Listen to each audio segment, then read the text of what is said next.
Welcome to the UKOCR Community Podcast, presented by Obstacle Racing Media. Each episode, we'll be talking to race directors, elite runners, weekend warriors, and frankly, anyone else from the UKOCR scene that will talk to us. Here is your host, Alan, aka Muddy Duck. Anywhere in Chicken Town. The bloody scene is bloody sad. The bloody news is bloody bad. Greetings, friends, acquaintances, and anyone else just happens to be listening. Welcome to another edition of the UKOCR podcast. How's everyone's weekend been? Oh, you've had a great weekend. I've signed up for another event, so my calendar's getting super full now. I've got all my Tough Mudders booked, all my Infinity Series, couple of fell runs, and I've signed up for another one. It's a bit interesting, this one. Starlight Yorkshire Dales, Saturday 16th of July. Yep. Starts at about 7 p.m, 30-mile ultra at night over the Dales. It's in one of them, what they call them, starlight zones, dark night zones. So there's no lighting, no natural lighting in that whole area. Yeah, absolutely, sounds really, really good. Starts in Settle. Is it Settle or Seattle? Settle, because Seattle's in the States. Settle's in the UK. So it starts in Settle, runs all around 30 miles, back to start for next morning. It's fully, what's the word we're calling it? Checkpointed as well, but like with proper checkpoints. So fully supported, that's the word I'm looking for. So sounds interesting. What you've been up to? Oh, you've been up to something really exciting. And did you listen to Swift Half? I told my story from last fell run I did, which was quite good on Friday. When we had the air ambulance out. Anyway, on to this show. We've got a bit of a special today. We've got one of the top Hyrox people in the UK, James Muscart. Talks to us all about Hyrox, training, how to become better. He's fast becoming probably one of the best in the UK, if I'm going to be honest. So James Muscart, here he is right now. Oh. Jay, you've just interrupted me while I'm booking my Tough Mudder season ticket here. You know, that's what I'm here for. Have you done a Tough Mudder? I have, yeah, I've done one before, but it wasn't exactly, it wasn't what you would probably consider what you'll do, or what I've done. Like when I've done a Spartan, and when I done Tough Mudder, it was very different to that because I've done it with a big gang of lads, and they were basically a big group of bodybuilders. They were all massive and therefore couldn't run. And I was coming out of doing a season of triathlon and was skinny and like a little whippet. But I knew a lot of them. They were all like dormant on the bounces on the doors. They were just massive lads who like hitting the gym and bodybuilding. Decided to do it for a laugh, and I got roped in because of talks to them all. And it was fun, but it was very cold. Once you go into like that any form of water, and then I ended up running up and down the hill a couple of times, doing extra like things just to try and get warm. I was like, I'm gonna have to go ahead, lads, and sprint up the hill, come back to them. It was just a cold day, which put me off a bit, to be honest. Which one was you at? Was it Manchester or? It must have been Manchester, yeah. We wouldn't have went far, so I can't. It was a couple of years back now, but it was we wouldn't have went far, so I imagine it was Manchester. It was a could have been Yorkshire. So you're based in Liverpool. Am I right in saying you're based in Liverpool? I think the accent gave me away, but yeah. You haven't got that broad accent though, have you? You know, I'm trying to be a bit posher so you can understand me. I like that. I've never heard of a posh Liverpudlian. This is as posh as it gets, but I mean, it's the absolute waste of a podcast if no one knew what I was saying, wouldn't it? I've actually been. You've started a YouTube channel, haven't you? I have, yeah. And I've actually, in part of my research, this is research. I've actually been looking at the YouTube channel, and I was thinking, I know he's from Liverpool, but he doesn't really have that Liverpudlian twang. Well, to be fair, that adds up now. It makes me understand why I've got more than one view. It's I've got a grand total of 2. That makes a lot more sense. Me and Ian, we both watched it. Yeah, I'm on 3. We're winning. I don't know. I did. Actually went to a boarding school for sixth form and in Manchester, and then went to university down at Plymouth. So I don't know if it's just being a little bit of maybe took the twang away from me a tiny bit, but I don't know. I can't justify the accents. And any Scousers listening, it's not due to any form of not wanting to sound from my own. I moved away from Yorkshire for 10 years. I moved down to Brighton and on the Can't get rid Sussex of that accent, coast. though, can you? No. That's far too broad. I did lose it for a bit, or some of my friends used to say to me when I used to come back up, and they'd say, "Oh, you don't sound like a Yorkshire lad now." I do think that when you move around, you do lose it a little bit, you know. Yeah, I don't know. It's one of them as well. And my girlfriend's actually Canadian, so it's I spent a lot of time talking to her on the phone, so it's one of those, or like just having the accents around you. So it's you assume. So if I come off the phone to her, or I'm talking to her, and then I talk to my mates, they go, "Why are you talking like you've got an American accent?" And I go, I'm not doing it on purpose. And like, it's not, I think it's one of those things you just pick up, and if you're not round it all the time, or you're not listening to it all the time, or you're listening to different accents all the time, it doesn't take long for it to blend out. I say I must have a good ear. So coming from Liverpool then, are you blue or are you red? Do you know what? Controversially, I'm not actually that bothered about football. Are you not? If anything, I'm a blue because my dad's a blue, and he's a bitter blue. He used to go home and away and all the rest of it. And I just think they get paid far too much for nowhere near as much work as these OCR lads do. So I'm just against it. I just think they're all like big prima donnas, all a bit. It's just they get the money they get paid. I just can't get into it. It's probably just stems from jealousy. It's just well, I do. It makes me the way they carry on. Just think, you know what, you see some like mad stuff when you're doing all kinds of sports and the amount of work you put in and all that. I've seen lads get knocked off bikes in a race course, like clipped wheels. I've clipped the wheels of people while racing a triathlon and come off covered in cuts and bruises and bounce right back up off the floor, jumped on my bike and carried on because you want to finish the race. You see these lads get a little knock and they're rolling mad on the floor for 20 minutes. I'm like, no, not for me. Get a grip. And now they've got VAR to turn around and see if they did actually get knocked on. yeah. I get it. I do get it. And it's a massive thing in Liverpool. Like every kid growing up wants to be a footballer, and I get that. Maybe it just stems from the fact that I had 2 left feet when I was trying to play. It probably didn't help the fact that I wasn't very good at it. So maybe it's just that. But I never really got into it. I've been to a couple of games, a couple of Everton games and things like that. It's always a good atmosphere. It's a boss thing to do, isn't it? But it's not my sport. It's not what I watch. What was your sport at school then? Do you know what? Like randomly, when I started getting into sport, I was about 11, 12. I'm not in school, but I started boxing. I started going to a kickboxing club in Liverpool, which is more unusual for lads in Liverpool.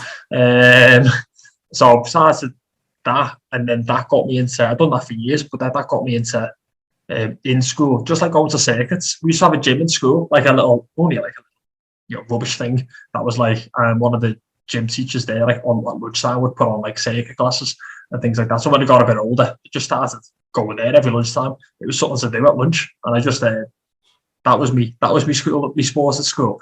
Just going to circuit classes. I just like fitness. So fitness was my sport. Like, and it kind of, if you think about it now, it kind of still is. Like, I just maybe it's because I don't play well with others, but I just like to go and hammer a session and work really hard. I don't like to let people down either. So like if you're playing a team sport, there's that massive responsibility of, apart from when you're at the bodybuilders, like there's a massive responsibility of making sure you have to get them round or do the work, and it's like I hate to let anyone down doing a sport. So if it's on me, if it goes wrong, it's down to me.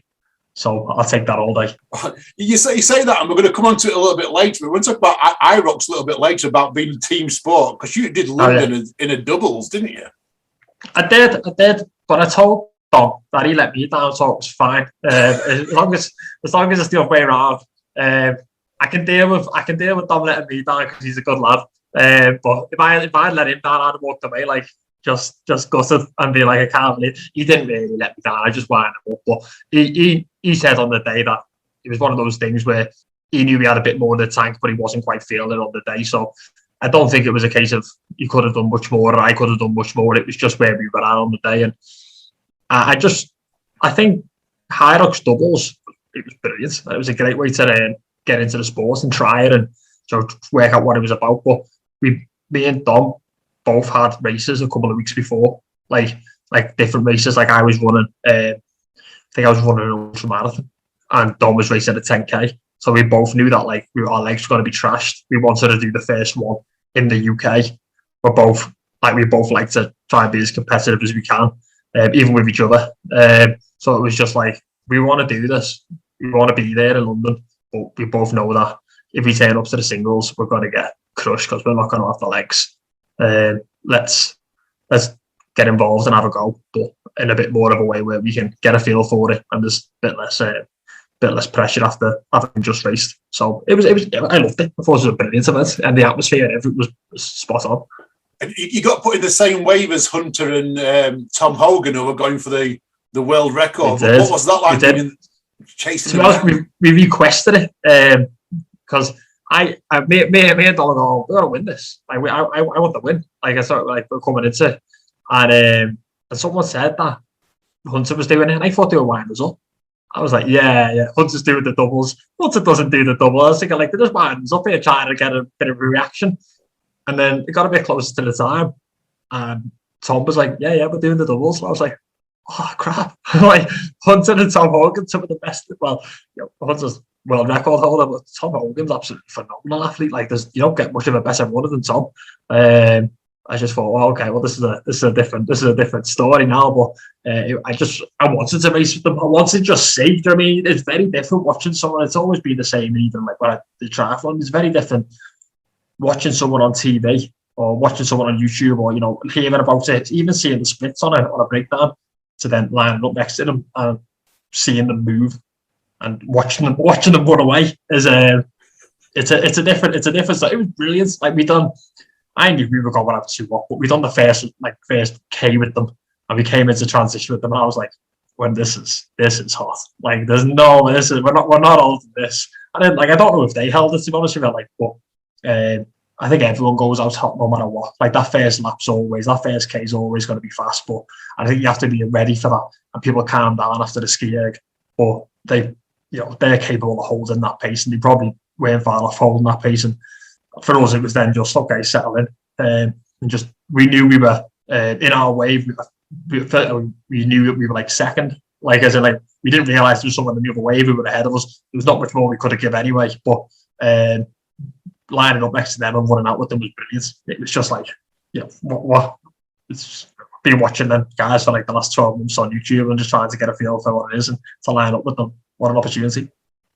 I mean, third place, your first Hyrox against Hunter and Tom, and I don't even know who comes second. I did actually have a look here on, but I've lost this page I was on now. But finishing third, that's got to have kicked you on to think, wow, I'm pretty decent at this. Yeah, I mean, it was a little bit frustrating because it was one of those things where, like, I looked at the splits beforehand and I knew we could do well. Like, I even like in the pro waves and stuff like that, like, I can still look at them splits and go, I know I can do them. Like, I know that the K that the top guys, the K splits that the top guys have won, I know I'm capable of holding. And that to me is what I base it on. And yeah, there's a lot more to it. There's the transition zones, there's all the functional movements, there's how you feel jelly legged after the sled push. Like, there's all these different things. But if you break it down, I look at it and go, are you capable? If I was looking at them going, I can't even run those splits, you're not going to compete. But if you think, I might not be able to run them off the sled, but I know I can do it, there's no reason why I can't. In my head, I can't go, okay, this is the first time doing it. This is my first season doing it. I'm looking to go, why can't I? Like, I'm going to learn it. I'm going to work it out, and I'll piece it together. Yeah, I mean, your splits are, I mean, you're running 338 kilometres, your splits are right on there, right down to, I mean, I'm looking here at Manchester, not Manchester, sorry, Birmingham. So I'm looking at Birmingham here. Your first K, you went out 338. Your final K were, where was it? 4:33. But prior to that, you were running virtually 4 minutes throughout all of those running sections. I mean, you were sixth overall fastest for the run. That's got to put you, you've got to think to yourself, you are right up there with the best when it comes to running. That's kind of like where I see it. And like for me, I've come off a big block almost of knowing what Hyrox was from a point of like seeing it on YouTube while running ultra marathons. As in, not particularly competitive, but just like getting out there and during a lockdown, what else are you going to do? I'll go do a lot of running. But it was just slow and steady base stuff, like nothing, no speed. And to then look at those paces and go, I know when I properly used to run for like 5Ks, 10Ks for splits, I can run them paces. And it's something that, when you know, like something deep down, you're going, I know I can run them. Like, I know I should be able to run 3:45s back to back without like, if I can't go sub 4-minute Ks, it's a problem. Like, and that's just what's in my head. So I kind of think, okay, it's there now. Obviously, you get tired, but there's a massive difference when you hit that sled. That's the kicker. Like, it's that sled push is an absolute drainer. So it's knowing and learning. Like, that's a big one as well. Picking it up, and I say Birmingham was my second one. First one doing as a on my own and going, wow, how does this feel? How do you bounce back after that? So it's picking it up and trying to work it out. And I'm just seeing this as an opportunity to, especially this year, to learn all the different ways. And it's been fantastic to be able to do a range of competitions, I suppose, including like the doubles, the pro. Amazingly, I was able to go to Madrid and race as one of the elites over there. So that was, just to get a feel for the different styles and different waves and things like that I think that's going to be a real benefit for when it comes to the end of the season, to then start building and going, okay, what you do? Yeah, I mean, you got the invite. Am I right in saying you got the invite to Madrid after your solo finish? Was it 10th in Birmingham? Solo finish 10th overall? You know what? I don't even. Joe, I was furious after Birmingham. If I'm honest, I had I spat my dummy out a little bit. Kind of was like that's. I was a bit annoyed at the finishing, the way it finished, because I had the sled pull. If you've looked at the splits, it took me like just under 10 minutes for the sled pull. Like, now, Hyrox will admit it. No one will admit it, but that sled was broke. There is no way it takes me 10 minutes to pull a sled. And it's as simple as that in my head. And I was going, and you can't, there's nothing you can do, is there? It's one of those where you go, that is what it is. And I know Dina Hogan had the same sled, and Tom was watching it because he actually wasn't that well, and he told Dina to move sleds. He was like, move, you read that once. She said she couldn't move it, so she moved sled and carried on. And then I got the sled, and Tom was there, and he said, you had the same sled as Dina. He said that there was something wrong with it, and it wouldn't move. And then if you look at the split in Madrid, I think it took me like 3 minutes, just under 3 minutes to do the sled pull. Now, 3 or 4 weeks later, there's no way I've gone from 9:45 to 2:49 or whatever it was, just based on strength. Like, and I know when I do. 7 minutes difference. There was 7 minutes difference between Birmingham and Madrid. You were 7 minutes faster in Madrid. Yeah, it's just a sled pull like that, and that's just like sled pull, and then the amount of energy I had to expend trying to pull that sled in Birmingham. It just made. I don't know where I came in Birmingham overall. I kind of just went. I was just like, that was annoying. Like, I looked at the splits. I've taken the splits off and worked them out, and try to work out what I need to do to get them down and things like that. But in terms of overall position and things, I just thought, well, I didn't feel like it was a true reflection based on the fact that I lost, 6-7 minutes just stood on the sled looking at it going, why won't it move?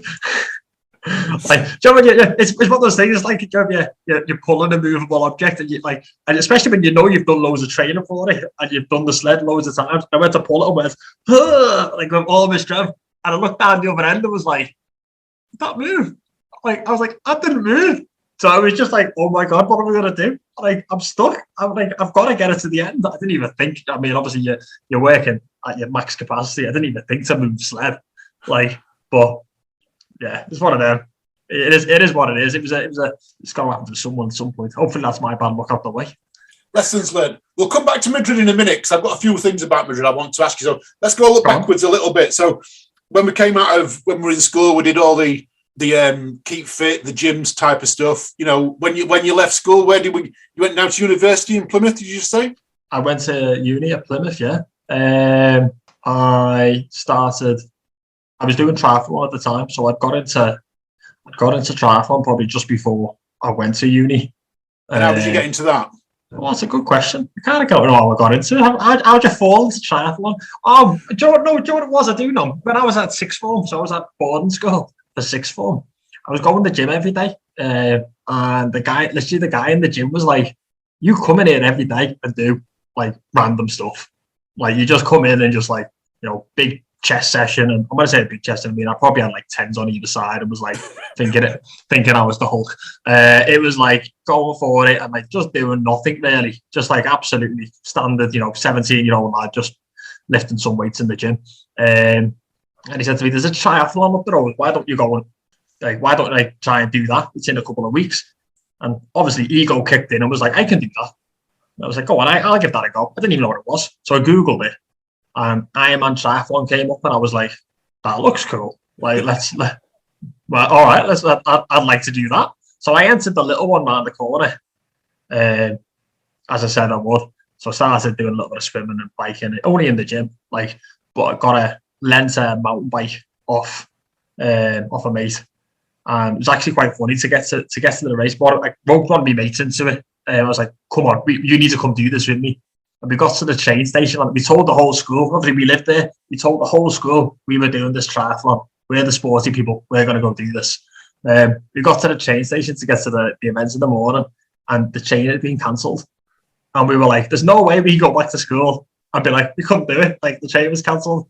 So they put on a replacement bus or coach and they wouldn't let us on the coach with the bikes. Yeah. So we tried to follow the coach on the bikes. Obviously, that was not going to work. But it was the first time we had a phone that had like GPS on it, as in like a sat nav. And we ended up using like all my data to get to the start line. Got to the start, it was about 20 miles away. So we cycled 20 miles to the start of this event. We both got there knackered, just in time for this. Like our wave was in the water when we got there. Threw our bike in transition, jumped in.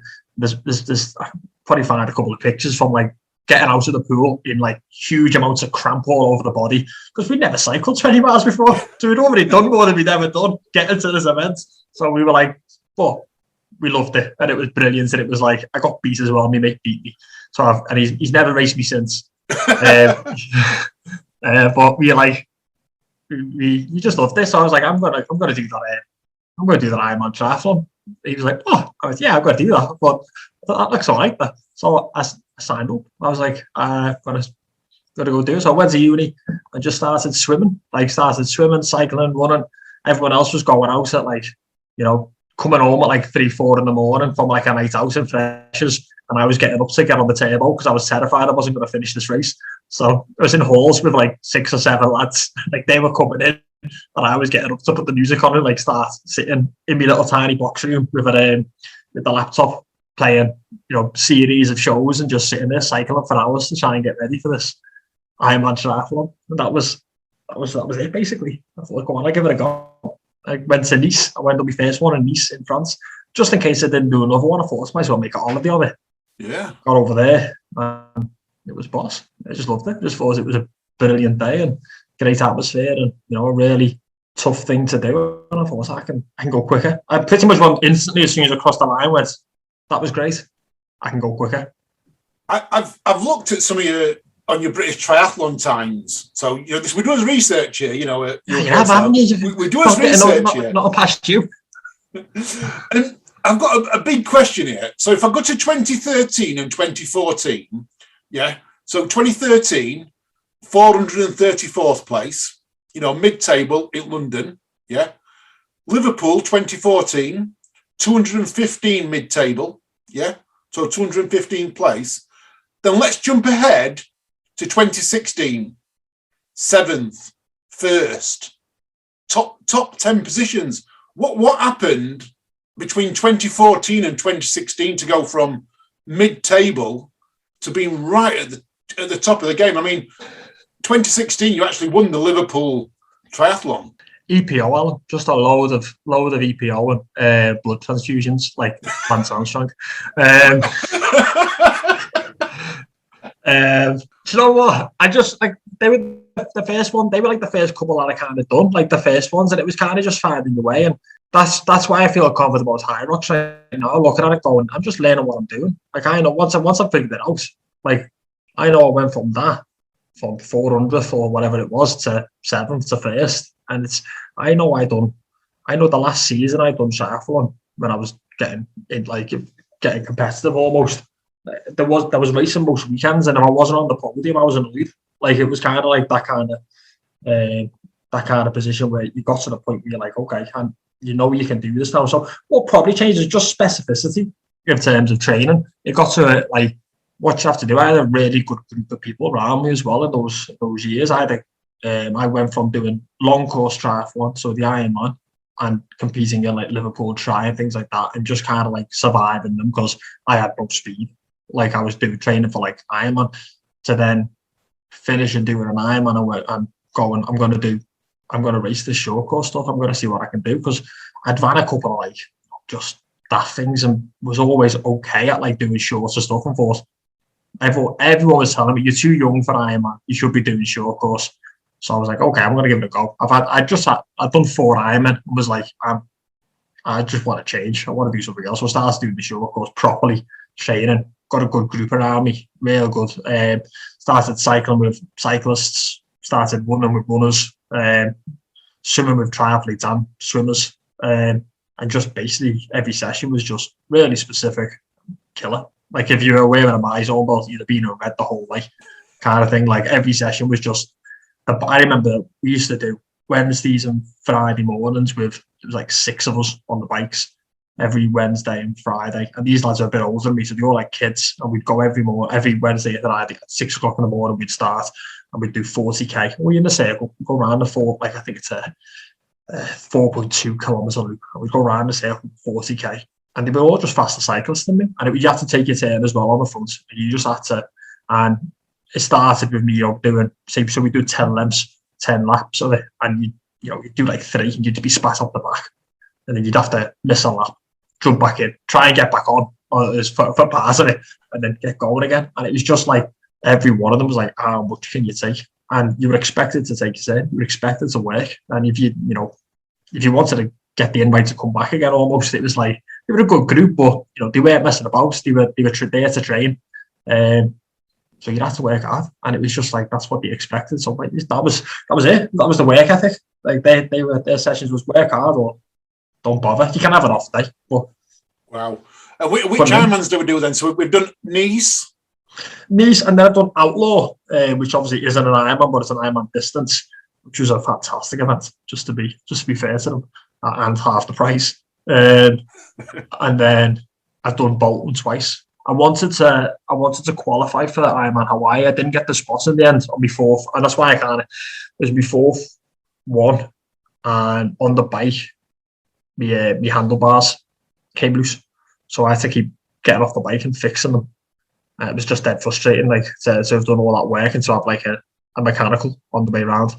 So by the time I finished, I think I needed to do 10.5 hours to be in with a shot to get a qualifying time, and I can't remember now, just under 11, just over 11, around the 11 mark. I didn't get the time, and it was just disappointing because I remember coming off the bike and running a 4-hour marathon off the 2.4 mile swim and the 112 mile bike. I was fit, I felt good. I lost a lot of time messing about on the bike, and these happen. Do you know what I mean? These happen, but it was that age group where if I'd gone to the next age group, which was the next year, the times dropped again. Like the time went from 10.5 to like 9.5, the time you needed to qualify. And I was like, I haven't got that in me right now. Even just mentally, I just burnt out from 4 years on the bounce. I was like, I need to walk away from it for a bit and come back. So that's why I went to short course. I thought, while I've got the speed, go and use it. I loved it. And then ended up tearing me calf. That's why I stopped. Tore me calf big time on Silverstone racetrack on a 25 mile TT bike. Before you did that though, you were actually chosen to go on a GB tricycle. Yeah. It's honest, like it's one of those random things that because I qualified most years to race in aquathlon, duathlon, and triathlon, and like all of them, I'd get like generally had a spot in most races I went to because you had to just be like in the top 3 of the certain like age group of your area or whatever it was to get your spot, and it was always like a massive privilege just to be asked. But a lot of the times they were abroad, so it was a massive expense to get there. And at the time, it just wasn't financially possible to do a lot of the races that I was asked to do. But I did get to put on the suit because I went. One of them was in Hyde Park in London, so that was like, okay, I'm not turning that down. I got the offer. I was like, I'm going. So it was brilliant. It was, we were in a different wave to like the Brownlees and things like that. They went off after us, but even you got to see them racing. You were down there, and we jumped in the serpentine, and we done the, that was freezing. Like panic attack jumping in, that was absolutely ice cold. But it was fantastic to be able to go down and put that on and race, and I'd been asked, and I'd qualified a few times and never been able to, get the kit and get on with it. It was nice to be able to go, okay, I'm going to that. Like, it's a shame really, because like if I was doing it now, I'd be in a better position to be able to say I'll go. But at the time, it wasn't a possibility to be like, all right, we'll fly out to. I think one of them was in Chicago one year and things like that. Like, who doesn't want to go to Chicago? But it's very expensive. That's where the sponsorship comes into. You need sponsorship for when if you're going to be flying all over the world. That's where your little bit of funds come in, or a very rich daddy. And I've been really lucky, to be honest. I've got 3 bikes in the house now, and none of them are a cheap bike. Put it that way, you cover a couple of thousand for each of them, and like I've always been really lucky to be able to, like, my dad's looked after me, and my family always supports me to help me get the stuff that you need to get there. And it's not a cheap sport. It looks like you need a bike and a pair of trainers. I was going through trainers every couple of months because of the amount of miles we were doing, and the bikes cost a fortune, and you have to get them tuned up, new tires, all that. It never ends. So it's one of those things that I've been really lucky just to be able to play triathlon. Like, I've got a friend who's into cycling. He does a lot of road cycling and not competitive, but he's a different class to us. I like to cycle. I've done a few triathlons and that. And I've got one of these gravel bikes at the minute. I've got one of them. And I love going out on it. But he's got this road bike, and we cycle once a year. We all get the bikes. We put panniers on it. We get the tent on the back, and we cycle about 100 miles somewhere. We go and do a park run, and then we cycle back. Yeah, we do. That's the whole thing about it. There's a few drinks involved, so I hope so. Yeah.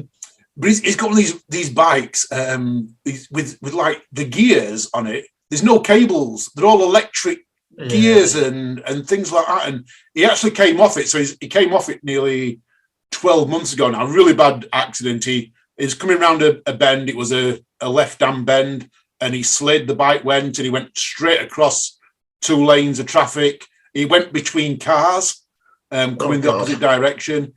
He hit the curb at the other side. The bike, the front wheel was a complete write-off. His handlebars, everything else, and he's had to, because he was insured, but the insurance doesn't cover, everything that you're going to want. You know what I mean? And I think it pays like £400 for a set of handlebars.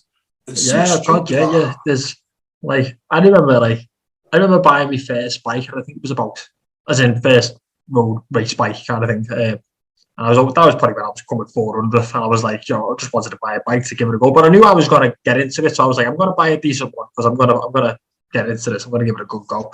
As well, I was getting ready for that first Ironman in Nice, so I decided that I was going to play, and I was like, that's it. I think I spent about 1,500. I think my dad spent about 1,500 on this bike, and it turned up, and it didn't have any pedals on it. And I was like. I knew the guy in the shop because I'd been in numerous times. I was like, Steve, where's the pedals, mate? He was like, doesn't come with pedals. I was like, what? I was like, I've got a bike, but I can't actually use it because pedals are separate.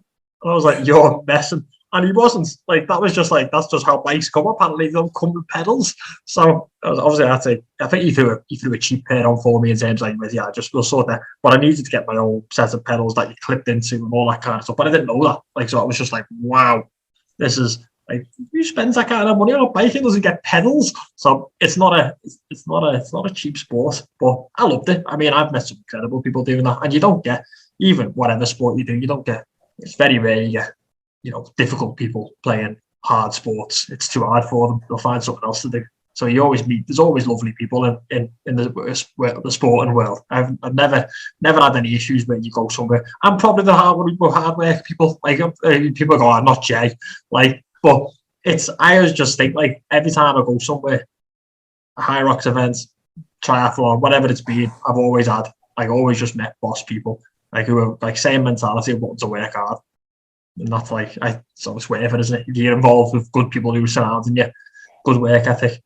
Good community spirit, I like. And I think Yeah, there's in I all think these it's boss. sports. Yeah. I'm the lunatic. Like, I remember doing triathlons, and like I'd done one in Mallorca once, and there was like I don't know why she was there. There was like an American woman in the middle of like the highway, and like I think, and she was just like, she was there for hours, and she was like screaming and shouting, just like at people going, yeah, and you have your name on like your race number.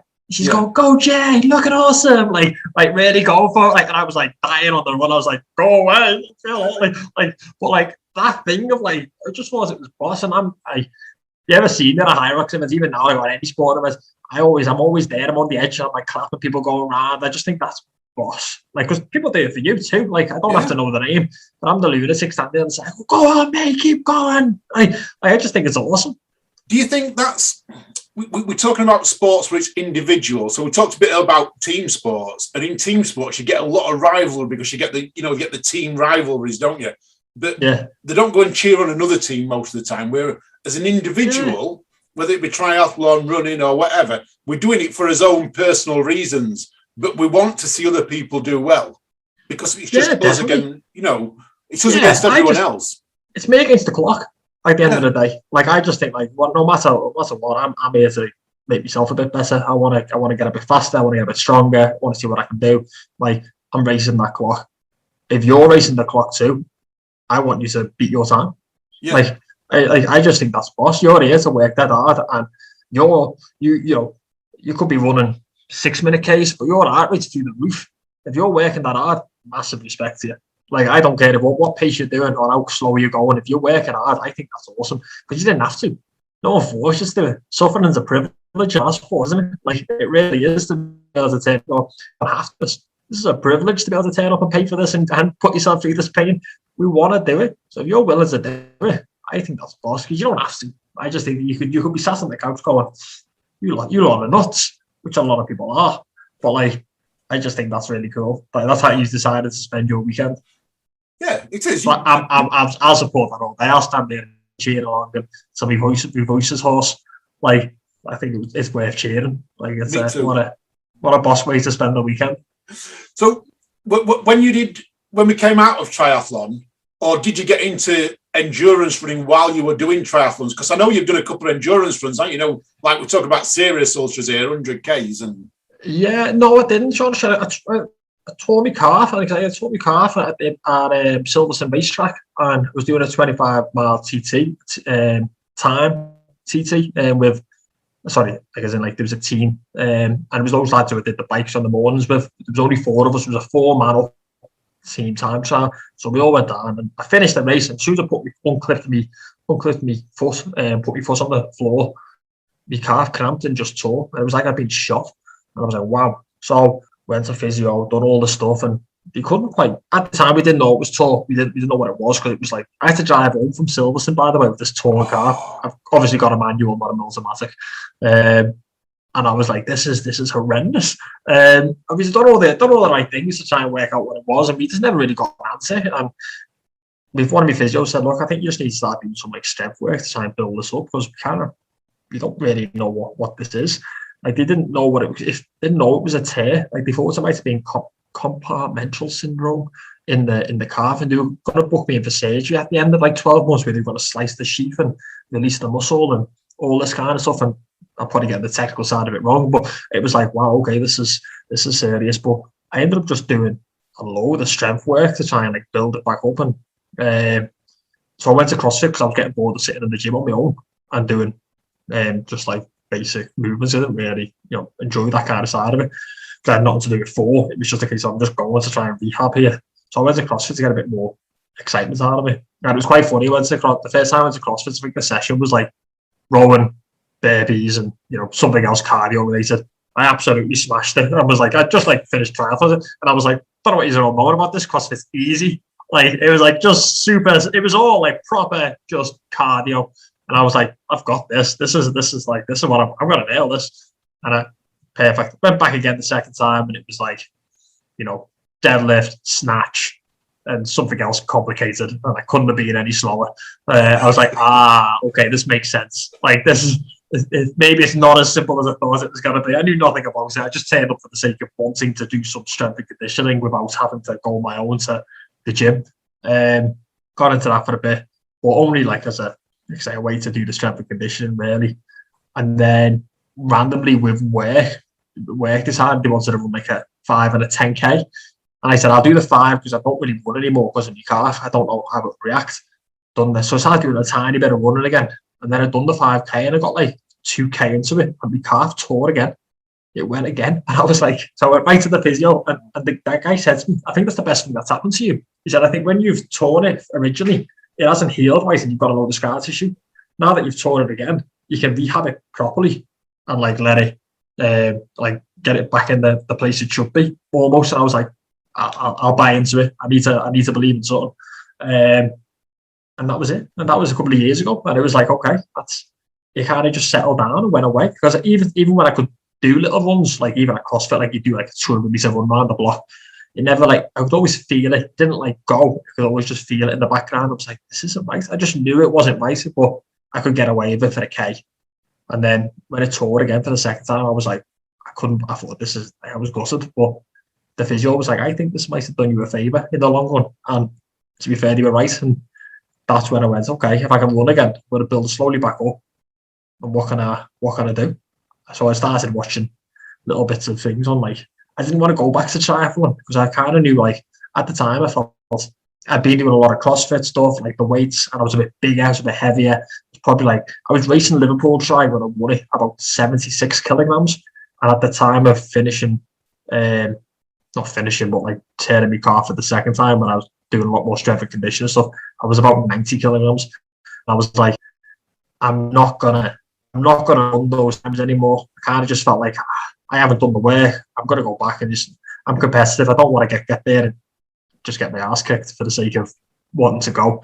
And I was like, nah, I want to do something else. Take the pressure off. I enjoy running.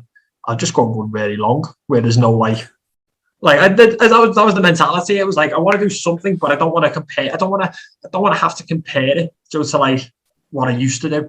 Yeah. And I thought if I start looking back and going, I used to do that, and because the first couple of runs I done, it took me watching. I was running like 5-minute Ks and I was blowing, like I was dying, and I was like, what's going on? Like I used to run 4-minute Ks as a warm up, like or at least like 4:10s. And I was like, what's this? I was dying, I couldn't make it, and I was like, this is awful. So I just thought, right, take the watch off, just keep going for a bit, just keep going for stupidly slow, no pressure. I had audio books in, and I was just running with books in the air, just like enjoying it.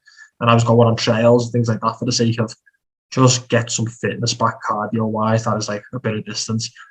And then I was like, okay. I think it got to New Year's Day a couple of years ago, and I went, I'm going to see if I can run an ultra marathon.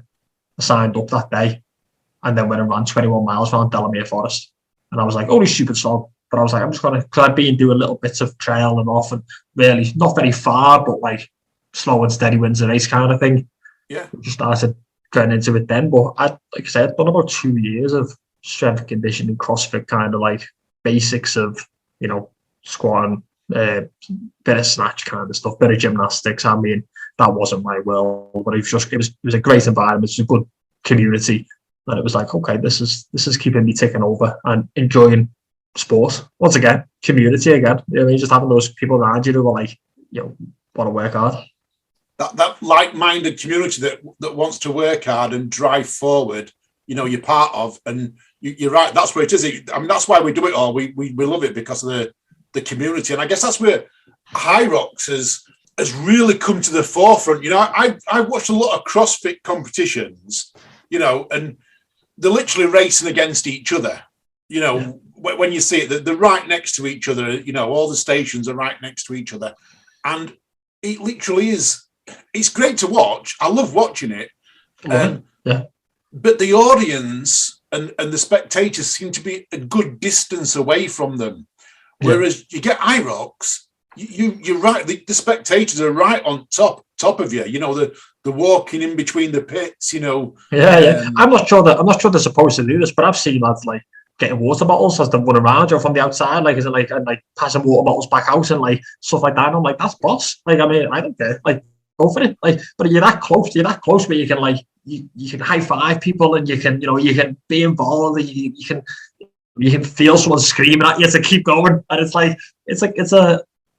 nice and there's no everyone's there at the same time going for it. And like that's like you don't get that in CrossFit, I don't think, really. Like I've done one proper CrossFit competition and it was you're in your groups and you're all racing and everyone else on the side, but there was no one there who was there to like just kind of do it. Everyone wanted to like compete. And it wasn't a serious competition. This was like a little competition, but it was like it was Hyrox. There's people going around who were trying to finish in under 90 minutes. And like they're on the same lap as me who's trying to finish in under 70 minutes. And it's like we're just all in it. We're just all going around, and there's like a nice. There's not a better because it depends what you want, but it's a different feel. So like a completely different feel to CrossFit, and it's just it's a different sport, isn't it? You can't compare them. It's a different world.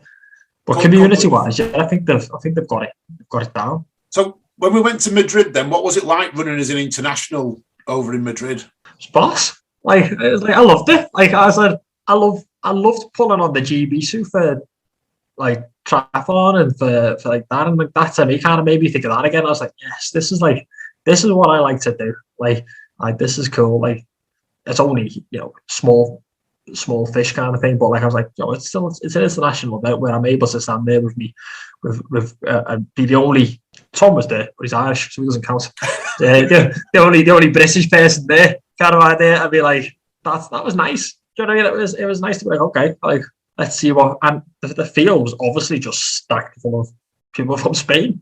But I was like, okay, let's see. I think I came 10th in the elite wave. I've got 10th down. Yeah, I've got you got 10th down. Again, though, you were 6th fastest in running sections. So 6th again. Yeah. See, the 6 is your lucky number for running. Oh, unlucky. And now watch Manchester. I won't be 6th there. Well, so let's talk about Madrid. Well, I want to know what it was like. So you've done London in pairs. You go to Birmingham. You run that solo. Dom let you down, so you've dumped him. Got rid of Dom. Yeah. You got rid of him. By the way, Dom, I know he didn't let you down. You didn't let him down. He knows that. Yeah, no, he knows that. I buy them up all the time, but Dom's a great athlete. He knows he hasn't let anyone down.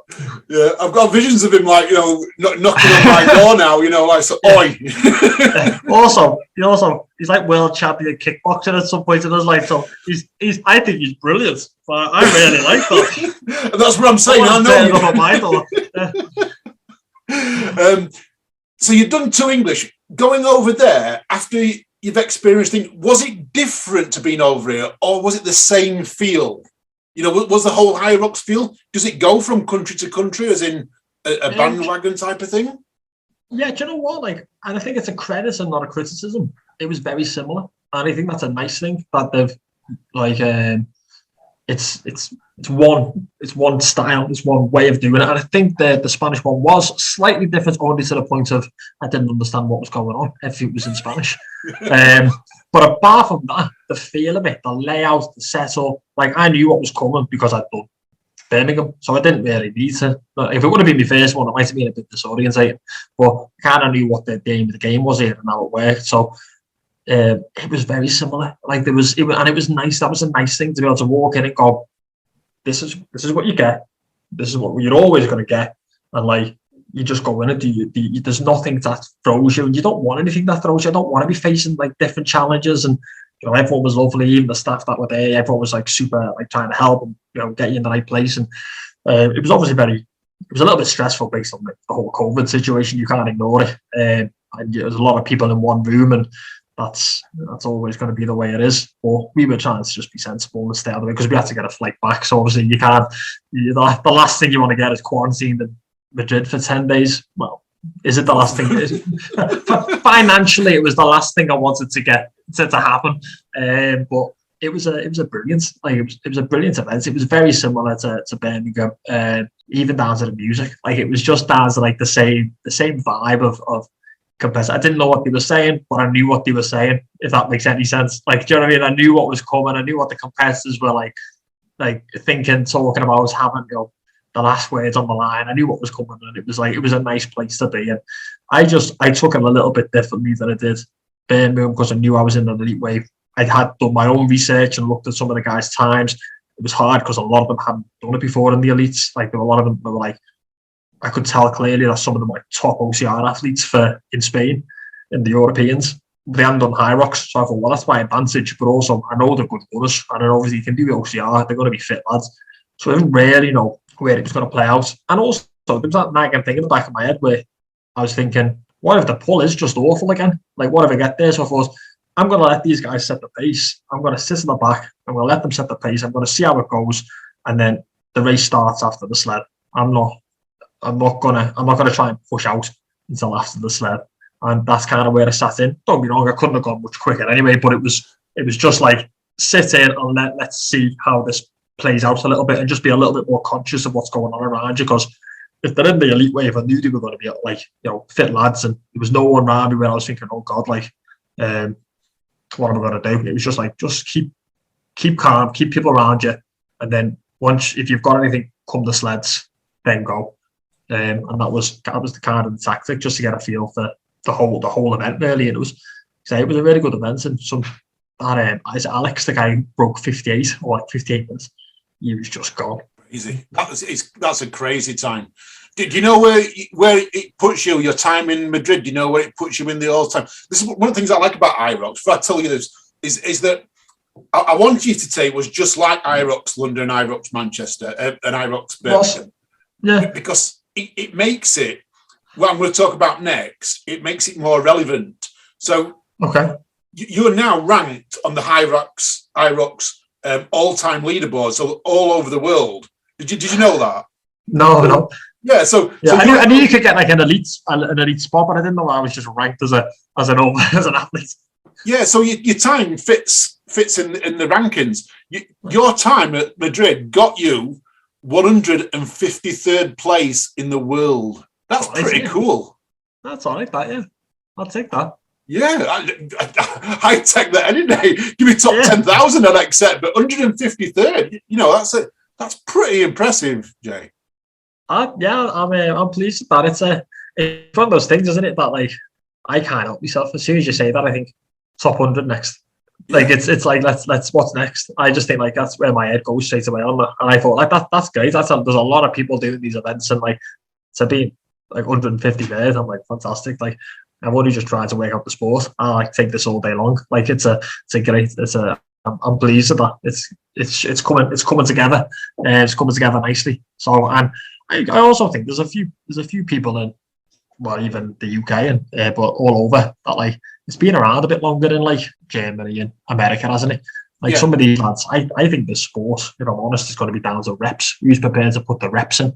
And if it's been around for a couple of years in Germany and America, they've just got a bit more time under it in the legs. The same as triathlon. You've got to put the miles in, you've got to put the reps in, you've got to put the lengths of the pool in, whatever it is. And for me, it's just a case of going, okay, now I know what we're doing. Let's play. Let's see what you can do with that. But I think that's a cool thing that they do that. I wanted to find out in the UK where it was. I don't know if you can do that. Is that like I want to know? Now you're asking me this. I want to know UK the quickest times. I know there was I think his name is OJ. I know he done like a 106 in London, but I don't know if anyone else has gone. Apart from that, I don't know if anyone else has done 107. And I might be wrong. It might be loads of people, but I think that puts me roughly second in the UK for the males.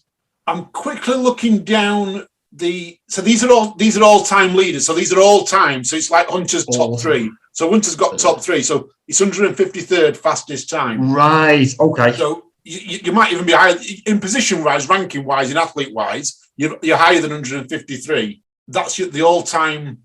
That's the time. So I'm just having a quick look down, and I can't see. Oh yeah, we've got OJ Keane. That's what I mean, OJ. Yeah, I think he in London he done about roughly 106, maybe. 107.14 is his total time. He's on 139th position. So Okay. you're 30 seconds behind him.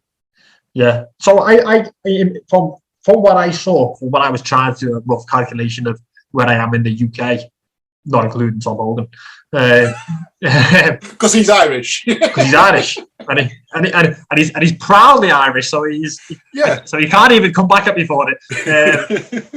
I was thinking there's only OJ who I can think of who's beat me this year on time, and I'm like, I'll take that. And OJ's a beast. Like he's I'm surprised. I'm surprised he could run that quick because he's built like Zach George. He's absolutely like an animal. But I think he broke the wall balls into 2 sets. Do you know what I mean? Like just done like 50 and 50 kind of thing. I don't know what he done, but he's just one of those lads that he just does thrusters for fun. So if he's that kind of way inclined, he's a competitor. But bear in mind, he did his time in London, and we all know London's flat. Yeah, exactly. Flat down there, isn't it? It's down south and it's flat, so therefore it's got to be a faster time. Yeah. You were there. Yeah, I was going to say, I'm trying to get away with I was jet lagged for Spain now. That's it. Yeah. And the jet lag in Spain. That time zone difference, it threw me big time. I had that 30 seconds on. It's going to be a good race when we get to Manchester at the end of the month. It's going to be a good race. Before I let you go, what's your plan for Manchester? What have you been doing different? Or can you? I mean, this is going to go out the week before Manchester, roughly. So, what have you been doing different to prepare for Manchester? You want my secret sauce? I want your secret sauce. Take it out of the cupboard and tell me what your secret sauce is. What it is. So, I had a full disclosure on it. I had a conversation with one of the elites, and we discussed the fact that we thought wrongly that you could only qualify for Vegas, because I haven't qualified for Vegas yet. Right. Maybe I won't. That you could only qualify as an age grouper. I was like, what? Apparently they changed the rules, and we were like, what? So I changed my entry to an age group entry, and then they came back to me. I said, that's not the case. And I was like, right. Do you know what? Fair season. I haven't done age group yet. I'll probably be able to learn a lesson, like take something out of it. What's the difference between it, and what can I learn from this whole season by doing all of the categories? So I'm going age group. I'm going to go age group and see what I can put down time-wise, just out of curiosity. And also, like I say, lessons learned. I want to see, like, if I can take all my, because obviously I've got a nice spreadsheet that breaks down all my times and all the rest of it. I do like to go into the data and go, right, okay, how does that compare? Where did I lose time, and why did I lose time? I think if I've got the doubles, the pro, the elite, and the age group in one season, fair season, to go, what's the difference? Because my training has changed from Spain to now, knowing I'm doing the age group. I thought, how is that more effective? Is it completely different? I'm not doing strength work right now. Like for the last couple of weeks, and I'll continue not to do strength work because I don't have any issue at the age group weight with the weight. So I'm like, I just need to be quick. I need to be able to transition quick. I need to be able to move quick. Like, so I'm doing a lot more speed. I'm just trying to find that speed and be able to hold the pace. So that's all that I've changed. I've stopped doing heavy deadlifts, heavy squats, really heavy sled push, and just trying to find the capacity. Have you got the capacity to hold, sub 4 minute Ks for an hour and continue to, come off a sled and still run sub 4 minute Ks for the hour? That is what I'm doing now. That's what I've done for this week. That's what I've done for the week before, and what I'll do for the next 2 weeks. I'll ease off before the race, but for me, it's all about capacity right now. How long can you hold that top end speed, and can you get used to holding that pace and see if you can see what damage you can do on the speed all the time? Because I just want to see what I can push. I want to see what I can take away from it. It'll be interesting to see. Like, I've only, apart from when I've done it with Dom, I've only ever even in training for when I was doing it with Dom in the doubles, I was doing the pro weights because I knew that's what I was going to end up doing. So I was just practicing on the pro weight, thinking it'll only do me a favour. But I think there's a difference. I think there's a difference between pro weights and then being able to find your legs to be able to still run. So it'd be interesting for me to see what I can take from it. But I'm looking forward to it, to see how fast I can go. Well, I'm going to say I wish you good luck, Jay. I think you're going to smash AG. Just be careful when you're dodging them slower runners, as you're going to be going round on your 4 minutes. They're going to be having to dodge 6 minute kilometre runners. That's okay. I'll say now, just in case anyone is listening that is there. I'm not being rude when I scream on your left. I go into that zone and goes to that place, and I just scream. I just start saying, I'm on your left, and I'm hoping people get over. The worst part about that, I used to race. I don't race anymore. I'm a fun runner now, and I used to race, and I used to race fairly fast. I've been podiums a few times and that. And you shout on your left, and then they move left. Yeah, that is the worst part, because the panic, and it's like, no. Yeah. I mean, I'm always trying to even you get it in the pro wave, because there's still people out there who are even from the amateurs, because he set them off in different times. You still get people who are just running slower. It's always trying to hazard awareness, isn't it? You're trying to work out where they're gonna go and what you need to do. Sometimes you need to go a bit wide, things like that. It is what it is, but I try and give people enough notice and scream at the top of my lungs so they go, ooh. Because I don't want to be pushed out to take a wider leg. I mean, that sounds stupid. You're only taking 2 extra steps, but in your head at the time, that's a massive difference. And I know it's not now logically that I'm thinking about it. It's not a big deal, but at the time, it's the end of the world if I have to take 3 more steps round someone. So it's like get out the way. I'm on the left. So I just try and keep it really tight to the wall. Well, we're going to catch up with you at Manchester, Jay. So good luck, and thanks for coming on podcast today. It's been a pleasure chatting to you. Yeah, it's been good. It's been a lot of fun. Well, I hope you enjoyed that with James there. Really good chatting to him. As soon as I recorded it, sent it over to Ian. I said, Ian, listen to this. What do you reckon to this one? He enjoyed it. He likes it when I send him over to him, Ian, to have a pre-listen. Anyway, guys and girls, while we're doing that, I've actually gone and bought myself a jacket as well. Sportsshoes.com. I've got some amazing discounts on Montane jackets. Get over there. If you do any type of running and you want to put one in your rucksack, brilliant, absolutely brilliant. So I bought myself a jacket while I was editing that. What's that called when you do 2 things at once? Multitasking. See, I can multitask. Anyway, don't forget to listen to Swift Half every Friday. Who's Up as well. We're going to have a special edition of Who's Up coming up soon, hopefully. Talk about the Nuts Challenge that's coming up. And in the meantime, you stay safe, guys. Hit that subscribe button. Leave us a review. Follow us on our socials. But above all, stay safe. Love you all. Speak soon. Bye. I'm walking alone, the streets are empty. The only thing I can see is my own silhouette. I'm getting stronger, step by step. The clock is ticking, but there's no time for regrets. I've been flying from town to town, from London to Taiwan. I've been all around the globe trying to protect your soul. We are heroes tonight. We will fly above the sky. We are heroes tonight. Yeah. We are heroes tonight.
from town to town, from London to Taiwan.